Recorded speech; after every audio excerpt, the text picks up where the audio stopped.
দামি নির্বাচনের এই সংস্কৃতি দেখেছি, সেই সংস্কৃতি বাংলাদেশের মানুষ 5 আগস্ট বিপ্লবের মাধ্যমে মনে করেছে বাংলাদেশে একটি সুষ্ঠু গণতান্ত্রিক ধারা ফিরে আসবে।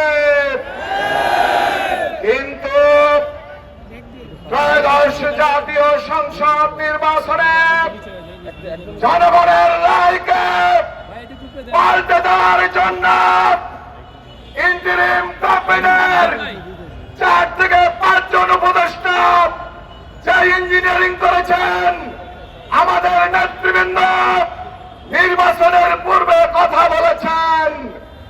আজকে নির্বাচনের 3 সপ্তাহ পরে আমাদের নেতৃবৃন্দ যে অভিযোগ করেছেন নির্বাচনের আগে, তা জাতির কাছে তাদের ষড়যন্ত্র উন্মোচিত হয়েছে। পাঞ্জাবের জগতে একটি বিশ্বস্ত নাম শাবাব এথনিক ওয়্যার। আমরা বলে দিতে চাই 18 কোটি মানুষের অধিকার, মানুষের ভোটাধিকার প্রতিষ্ঠার জন্য 24-এ যারা জীবন দিয়েছে তাদের অধিকার প্রতিষ্ঠিত করতে হলে ভোটের ইঞ্জিনিয়ারিং এর সাথে যারা জড়িত তাদেরকে জিজ্ঞাসাবাদ করতে হবে। রেজওয়ান হাসানকে জিজ্ঞাসাবাদ করতে হবে। ডক্টর খলিলুর রহমান পুরস্কার হিসেবে পররাষ্ট্রমন্ত্রী হয়েছে।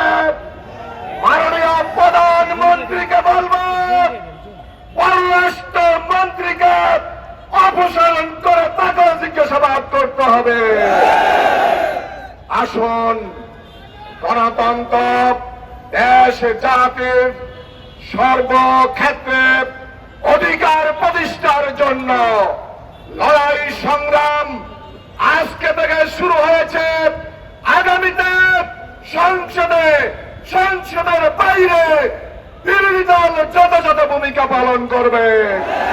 সকলকে ধন্যবাদ জানিয়ে আমার সংক্ষিপ্ত বক্তব্য এখানে শেষ করছি। আল্লাহ হাফেজ।